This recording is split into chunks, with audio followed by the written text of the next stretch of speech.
Hello friends, मेरा नाम है AM के और मैं आपको खुश आमदीद कहता हूँ लाफानी दुनिया में। दोस्तों, क्या आपको मालूम है कि इसी साल 2023 में हिस्ट्री की सबसे बड़ी सुनामी द बॉक्सिंग डे जन्म लेने वाली है। दोस्तों, ये सुनामी इतनी तबाहकुन होगी कि इसके आगे सन 2004 की सुनामी को लोग भूल जाएंगे। सन 2004 की सुनामी ने तकरीबन 2.5 लाख अफराद की जान ली, मगर ये सुनामी तकरीबन आधा बर्रे आज़म ऑस्ट्रेलिया के लोगों की जान ले लेगा, यानी कि तकरीबन 1 करोड़ लोग अपनी जान खो बैठेंगे। दोस्तों, हो सकता है कि आपको हमारी इस बात से ख़तरे का अंदाज़ा ना हो रहा हो। इस वीडियो में आपको आसान और तफसील से इस सारे मामले को समझाएंगे दोस्तों, और आज हम ये भी बताएंगे कि आखिर ये आने वाला सुनामी कितने मुल्कों के लिए ख़तरा साबित हो सकता है। लेकिन दोस्तों, आगे बढ़ने से पहले मैं आपसे रिक्वेस्ट करूंगा कि अगर आपने हमारे इस चैनल लाफानी दुनिया को अभी तक सब्सक्राइब नहीं किया है तो इसको सब्सक्राइब कर लें और साथ ही दिए गए बेल के आइकन को भी प्रेस कर दें ताकि हमारी आने वाली नई वीडियो की नोटिफिकेशन आपको टाइमली मिल सके। दोस्तों, जब सन 2004 में सुनामी आया था तो उसने अफ्रीका के शहर में बड़े बड़े कॉन्क्रीट के ब्लॉक्स उखाड़ के फेंक दिए थे, यहाँ तक कि पूरा का पूरा पोर्ट एलिजाबेथ तबाह बर्बाद हो गया और उस पे खड़ी हुई बोट्स समंदर की तह में गर्क हो गई। अब अफ्रीका और बरतानिया की हालात के बारे में सुन के आपको ऐसा महसूस हो रहा होगा कि शायद ये सुनामी अफ्रीका या बरतानिया में ही कहीं करीब आया होगा, मगर दोस्तों ऐसा हरगिज़ नहीं है। सन 2004 का सुनामी अफ्रीका में नहीं बल्कि अफ्रीका से 8,500 किलोमीटर दूर इंडोनेशिया में पैदा हुआ था।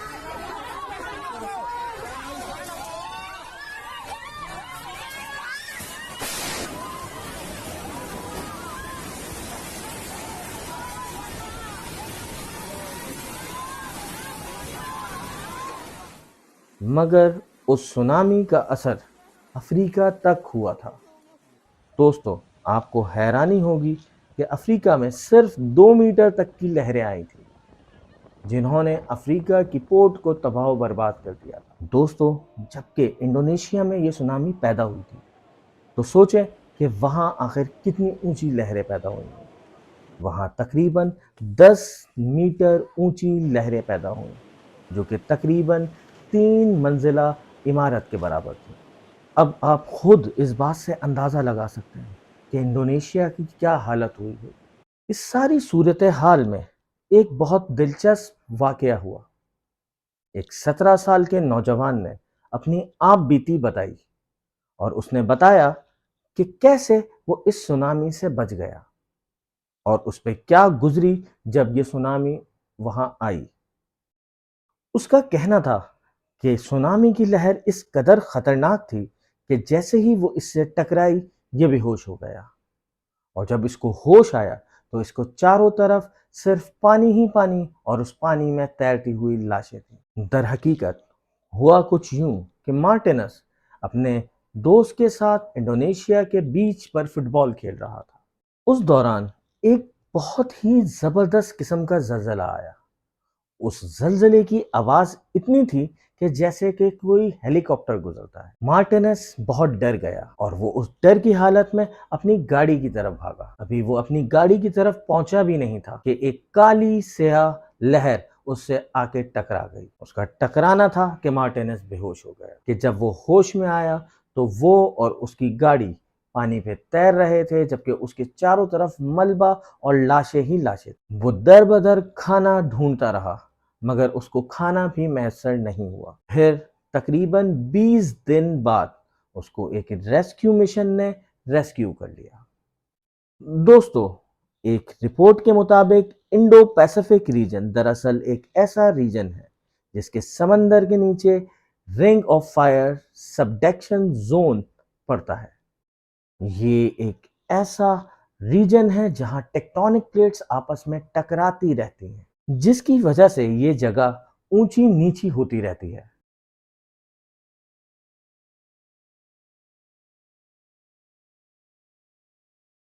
दोस्तों, आपको बताते चलें कि बदकिस्मती से बिल्कुल ऐसा ही सबडक्शन जोन इस बार मेडिटेरेनियन सी में पैदा हुआ है, और यूनेस्को की रिपोर्ट के मुताबिक इस बार 3 बर्रे आज़म, 21 ममालिक और 40 शहर समंदर में गर्क होने वाले हैं।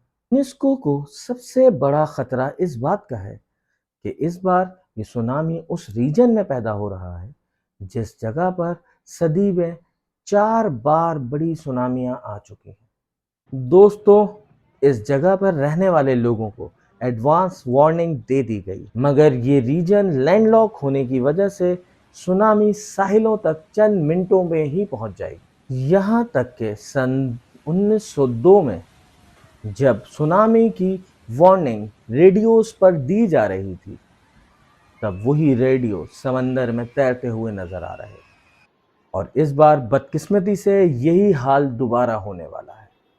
लेकिन दोस्तों, इस बार रेडियो की जगह पे टीवी और लाशें होंगी। दोस्तों, आपने हाल में ही देखा था कि तुर्की में 2 बड़े ज़लज़ले आए थे, जो पिछले आए हुए कई ज़लज़लों से ज़्यादा ताकतवर और ख़तरनाक साबित हुए, जिसमें तकरीबन 60,000 लोग लुक़माए अजल बन गए। दोस्तों, क्या आपको पता है कि इस बार जो यूनेस्को ने अपनी पब्लिश करदा लिस्ट जिसमें 40 बड़े शहरों के नाम दिए हैं, उसमें एक शहर तुर्की का है जिसका नाम इस्तांबुल है। जी हाँ दोस्तों, आप बिल्कुल सही समझे हैं। तुर्की में आने वाले ज़लज़ले मेडिटेरियन सी में होने वाली हलचल और आने वाली सुनामी की निशानियां हैं। दोस्तों, जैसा कि हमें पता है कि सुनामी ज़लज़ले से ही पैदा होती है। सन 2022 में इटली में मौजूद इतना नामी आतिशफिशा पहाड़ तकरीबन 2 बार फट चुका है, और उसका लावा यूरेशियन प्लेट को अफ्रीकियन प्लेट्स के करीब लेके जा रहा है। दोस्तों, मतलब ये कि किसी वक्त भी सुनामी आ सकती है। दोस्तों, साइंसदानों के मुताबिक ज़लज़ले के बाद जब सुनामी आती है तो वो इतनी तबाही नहीं मचाती जितनी समंदर के किनारे मचाते हैं। यकीनन ये बात सुनने में बेतहाशा अजीब लगती है, मगर सुनामी की शुरुआत समंदर की गहराइयों में कई किलोमीटर जाने के बाद होती है, जहां से मुख्तलिफ किस्म की लहरों की एक सीरीज की शुरुआत हो जाती है, और लहरों की वो सीरीज एक मोमेंटम क्रिएट करती है जो कि आगे जाके सुनामी क्रिएट करती है। दरअसल जमीन के अंदर अलग अलग किस्म की लेयर्स होती हैं। जब उनमें जलजला आता है तो उसमें मौजूद पार्टिकल्स यानी कि पत्थर और मलबे अलग अलग सिमत में भागने लगते हैं, और इसी वाइब्रेशन की वजह से जमीन की लेयर्स में मुख्तलिफ किस्म की लहरें बनना शुरू हो जाती हैं। इस वेव में पार्टिकल्स या पत्थर वाइब्रेट होते हैं और बिल्कुल आगे पीछे मूव करना शुरू कर देते हैं, बिल्कुल ऐसे ही जैसे एक स्प्रिंग करता है। इन लहरों में जो सबसे पहली लहर बनती है उसको हम प्राइमरी वेव कहते हैं। तो होता कुछ ऐसा है कि इस वाइब्रेशन में जब पार्टिकल दूर जाते हैं तो ऊपर वाली लेयर के पार्टिकल्स नीचे की तरफ आना शुरू कर देते हैं। फिर इसी तरीके से जब वो पार्टिकल्स आपस में कंप्रेस होते हैं तो ये जो पार्टिकल ऊपर से नीचे आए थे ये वापस ऊपर की जानिब उठने लगते हैं। और दोस्तों, जब पार्टिकल ऊपर की तरफ मूव करना शुरू कर देते हैं तो उसका नतीजा ये होता है कि एक सेकेंडरी वेव बनना शुरू हो जाती है, और इस सेकेंडरी वेव के पार्टिकल्स आगे पीछे होने के बजाय ऊपर नीचे होना शुरू हो जाते हैं। यानी कि जमीन की तह में जब एक लेयर में पार्टिकल आगे पीछे हो रहे होते हैं, उसी वक्त बकिया पार्टिकल सेकेंडरी लेयर के ऊपर नीचे हो रहे होते हैं, और यही थर्ड लेयर में वेव्स पैदा करते हैं, और प्राइमरी वेव और सेकेंडरी वेव की ही वजह से तीसरी वेव क्रिएट होती है जो आगे जाके सुनामी बन जाती है। सुनामी लहरों की एक खास बात यह है कि शुरू में ये एक नॉर्मल लहरों की तरह ही दिखती है, और किनारों तक आते आते इस लहर के साथ اتنا کچھ ہو چکا ہوتا ہے کہ یہ سونامی کی شکل لے لیتی ہے۔ سائنسی طور میں شاولن ویو کہلانے والی اس ویو میں بہت ہی کم اسپیس میں بہت ہی زیادہ پانی اکٹھا ہو جاتا ہے، اور اتنا سارا پانی ایک ساتھ اکٹھا ہو جانے کی وجہ سے ایک سونامی کئی گھروں کو ایک ساتھ ہی بہا لے جا سکتی ہے۔ مگر دوستو، ایک اچھی بات یہ ہے کہ آج ہم سونامی کا اندازہ پہلے ہی لگا سکتے ہیں، وہ بھی بنا کسی سائنسی آلات کے۔ آپ لوگ شاید یقین نہ کریں، مگر ٹیلی اسمتھ نامی ایک لڑکی نے بنا کسی سائنسی آلات کے تقریباً 100 لوگوں کو سونامی سے بچایا تھا۔ در حقیقت ہوا کچھ یوں کہ ٹیلی اسمتھ اپنی فیملی کے ساتھ چھٹیاں منانے تھائی لینڈ کے مائی کھاؤ بیچ آئی ہوئی تھی۔ اب اس نے دیکھا کہ شور لائن یعنی کہ سمندری پانی پیچھے کی طرف جا رہا ہے، اور سمندر کچھ عجیب سا بیہیویئر کر رہا ہے، اور بس پھر اس کے دماغ میں خطرے کی گھنٹیاں بجنے لگیں۔ اس نے فوراً جا کے کوسٹ گارڈز کو اس بارے میں اطلاع دی۔ ہوا کچھ یوں کہ صرف 2 ہفتے پہلے اس کی جیوگرافک کی کلاس میں 1946 کی سونامی کی کچھ ویڈیوز دکھائی گئی تھیں، جس میں بتایا گیا تھا کہ جب چھوٹی چھوٹی لہریں کلاک وائز موو کرنا شروع کر دیتی ہیں تو شور لائن پیچھے جانے لگتی ہے۔ تو پھر کیا تھا؟ ٹیلی اسمتھ فوراً اس پیٹرن کو دیکھتے ہی سمجھ گئی کہ یہ کچھ اور نہیں، سونامی وارننگ ہی ہے۔ اس کی اس وارننگ سے کوسٹ گارڈ نے فوراً ہی ان 100 افراد کو جو اس وقت بیچ پہ موجود تھے محفوظ مقام پر شفٹ کر دیا، اور اس طرح سے ٹیلی اسمتھ 100 افراد کی جان بچانے میں کامیاب ہو گئی۔ آپ دیکھ سکتے ہیں کہ صرف تھوڑا سا الرٹ رہنا اور سونامی کی شروعاتی معلومات ہونے کی وجہ سے ہی آپ بہت سارے لوگوں کی جان بچا سکتے ہیں۔ اور اگر آپ کو بھی سونامی سے بچنے کے طریقے جاننے ہیں تو اب ہماری ویڈیو کو بہت دھیان سے سنیں۔ ہم آپ کو اب انٹرنیشنل آرگنائزیشن ریڈ کراس کی سونامی گائیڈ لائنز کے بارے میں بتاتے ہیں۔ ریڈ کراس کہتی ہے کہ کسی بھی قسم کی سونامی کی 2 وارننگز ہو سکتی ہیں۔ نمبر 1، جسے ہم کہتے ہیں سونامی واچ، یعنی کہ سونامی جیسی کنڈیشنز پیدا ہو جانا، لیکن ابھی تک سونامی ویریفائی نہیں کی گئی ہے۔ اور دوسری قسم ہوتی ہے سونامی وارننگ، جس کا مطلب ہوتا ہے کہ سونامی بن چکی ہے اور آپ کو اب کہیں اور شفٹ ہو جانا چاہیے۔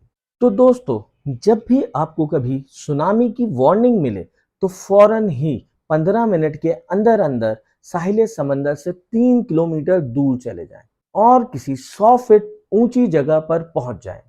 اور یاد رکھیں کہ 100 فٹ اونچی جگہ کا مطلب ہرگز کنارے یا کنارے کے قریب بنی ہوئی اونچی بلڈنگ نہیں ہے، کیونکہ ایسی بلڈنگوں کو سب سے زیادہ خطرہ سونامی سے ہی ہوتا ہے۔ بے شک بلڈنگیں اونچی ہوتی ہیں، لیکن سونامی سے نقصان پہنچنے کا سب سے زیادہ خطرہ ان بلڈنگز کو ہی ہوتا ہے۔